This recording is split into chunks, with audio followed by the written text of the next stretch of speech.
చాలా సంతోషకరమైన విషయం ఏంటంటే వేణుగారు, ఇప్పుడు ఇక్కడ తెలంగాణ రాష్ట్రం నుంచి టాలెంట్ ఎంత బ్లాసమ్ అయ్యి, ఎన్ని చక్కటి మట్టి కథలొస్తున్నాయి. అవునండి. ఎంత అంటే ఎంత మంచి టాలెంట్ ఉంది. అసలు చాలా ఏళ్ళు ఆల్మోస్ట్ బయటికి రాలేదు అనిపిస్తుంది. అవును. ఆమె రాంగ్? నేను తప్పుగా మాట్లాడానా? లేదు, కరెక్ట్‌గా అలాగే చెప్పానా? లేదు. అవును, కరెక్ట్ అండి.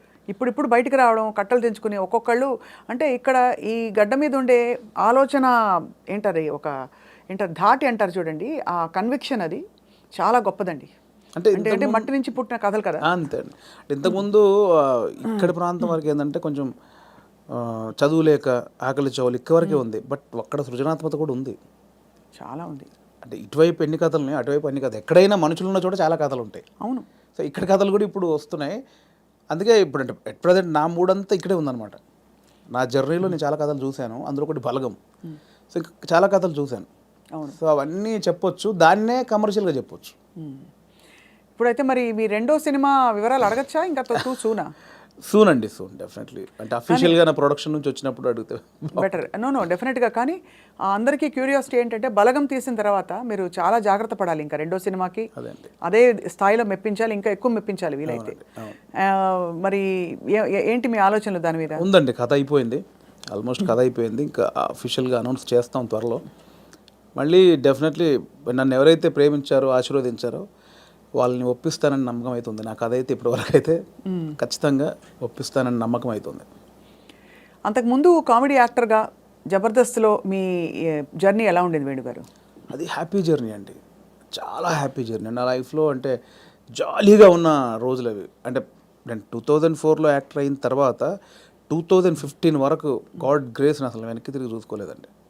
అంటే నేను డైలీ 4 షూటింగ్లు 5 షూటింగ్లు. అంటే ఈరోజు హైదరాబాద్లో ఉంటే సడన్గా మీరు వేణుగారు ఎక్కడున్నారంటే ఈరోజు ఇక్కడే ఉన్నానండి ఈవినింగ్ అంటాను.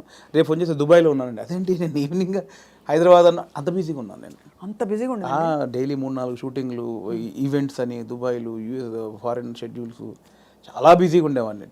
ఐ థింక్ 4 నుంచి 15-16 వరకు నేను వెనక్కి తిరిగి చూసుకోలేదు. అంటే మా ఇంట్లో నెలకి ఒక వారం రోజులు తింటే హ్యాపీ, అంత బిజీగా ఉండేవాళ్ళు. పొద్దున ఎప్పుడైందో, సాయంత్రం ఎప్పుడైందో, నైట్ ఎప్పుడైందో తెలిసేది కాదు.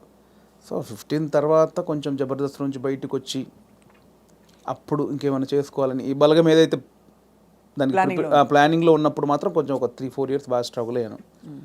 సో కానీ ఎలాగా అంటే మీరు చెప్పారు కదా, అంటే మీరు మట్టిలోంచి పుట్టిన కుటుంబం మీది. మరి మీరు పొట్టకూటి కోసం అయినా పనిచేయక తప్పదు. అవును. మరి ఒకవైపు ప్లానింగ్, ఇంకోవైపు యాక్టింగ్ ఆపర్చునిటీస్ వదులుకోవాలి. అప్పుడు మీకు సంఘర్షణ వచ్చిందా? అయ్యో చాలా అండి. అదే అంటే యాక్చువల్లీ నేను 2013లో జబర్దస్త్ స్టార్ట్ అయింది. అప్పుడు పీక్స్ నేను యాక్టింగ్లో, స్టేజ్ షోలని, యాక్టింగ్ అని చాలా పీక్స్. ఆ జబర్దస్త్కి వెళ్ళిన తర్వాత మేము ఎక్స్పెక్ట్ చేయలే. మాది స్టార్టింగ్ స్టేజ్, మాది స్టార్టింగ్ టీం, మాది ఎక్స్పెక్ట్ చేయలేదు. యాక్చువల్గా జస్ట్ ఒక 13 days, ఒక 4 రోజులు ఇవ్వండి చాలు అని తిరిగేవాళ్ళు. మా వెనకాల తిరిగేవాళ్ళు. సో ధనరాజు, మా చంద్ర అప్పుడు కొత్తవాడు, ఇంక వాడు రాలా అసలు. ధనరాజు నన్ను పక్కగా పట్టుకున్నారన్నమాట వాళ్ళు. అంటే మేము ఇద్దరే అంతకుముందు స్కిట్లు చేసాం, స్మోక్ టీవీ అని అవన్నీ చేసాం. సో వీళ్ళని పట్టుకోవాలని చాలా పట్టుకున్నారు. నేను కన్విన్స్ అవ్వాల, ఎందుకంటే సినిమా నేను అప్పట్లో కొంచెం టీవీ అంటే టీవీకి వెళ్తే సినిమాకి రాలేరేమో అనేది ఉంది. ఇప్పుడు లేదు. ఇప్పుడు స్క్రీన్ అనేది ఉన్నది తప్ప big screen, small screen, phone screen లేదు. ఇప్పుడు స్క్రీన్ అంతే. అప్పుడు ఆ వేరియేషన్స్ ఉన్నాయి. సో అప్పుడు 13 రోజులు మంచి అమౌంట్ ఎక్స్పెక్ట్ చేయని అమౌంట్ ఒకటి. 4 days కదా అని లైట్గా కమిట్ అయ్యాం. ఆ 4 daysలో 13 episodes మీకు తెలుసు. అది జబర్దస్త్ స్టార్టింగ్ 18 రేటింగ్. అంటే గురువారం వస్తే వెయిట్ చేసేవాళ్ళు, గురువారం కోసం ఒక టీవీ షో కోసం వెయిట్ చేసేవాళ్ళు. సో 13 days తర్వాత మళ్ళీ బతిలాడి ఇప్పుడు అనుకున్న అమౌంట్ కంటే డబుల్ పెంచారు.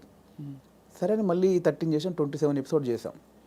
ఆ తర్వాత ఇంకా అది జబర్దస్త్ ఎట్లా అయిపోయిందంటే తెలుగు రాష్ట్రాల్లో గురువారం వస్తే ఏంటి అనేది. ఇప్పుడు స్కిట్లు రాయడం అది కూడా ఎలా జరిగేది? అది ఉండేది. సో అప్పుడు ఏంటంటే అప్పుడు ఇంకా ఇది మీకు తెలియట్లేదండి, ఇది చాలా అద్భుతం, మీకు ఎంత అంటే అంత ఇస్తాం, మీరు కంటిన్యూ చేయండి అన్నారు. అప్పుడు నేను ఏంటంటే నాకు సినిమా అనేది, నేను సినిమా కోసం వచ్చాను, ఇది చాలా బాగుంది, చాలా డబ్బులు ఇస్తున్నారు, ఇంటింటికి గడప గడప వెళ్ళాం, రీచ్ అయ్యాం, ఇంత డబ్బులు వస్తున్నాయి, అటు షోలు, రెమ్యునరేషన్ అన్నీ వస్తున్నాయి, కానీ నాకు సంబంధించింది పోతుంది. అవును, నేను సినిమా అనుకున్నాను, దీనికోసం రాలేదు, ఇటు పోతే నా సినిమాకు దూరం అవుతాను, దీని నుంచి బయటకు వచ్చాను.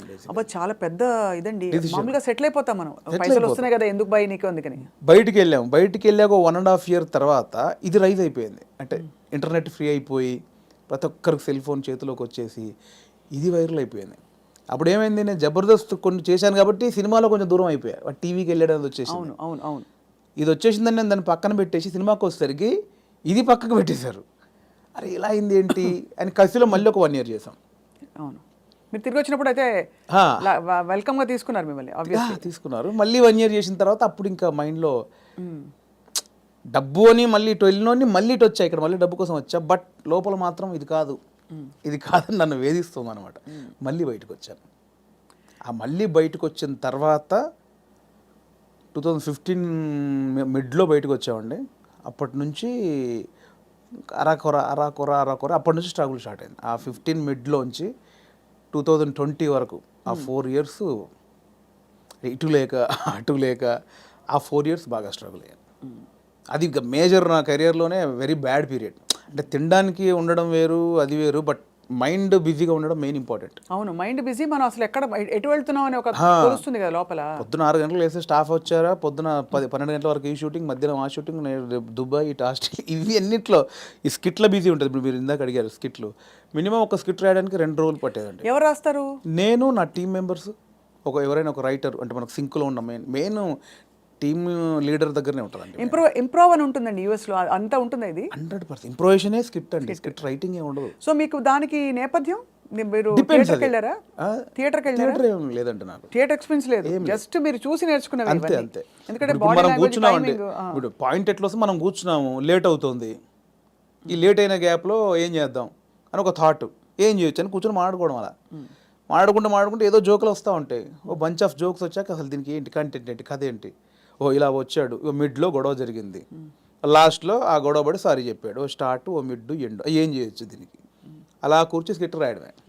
అలా టీం అంతా రాయడం, ఆలోచన ఎక్కడైనా పాయింట్ వస్తుంటుంది.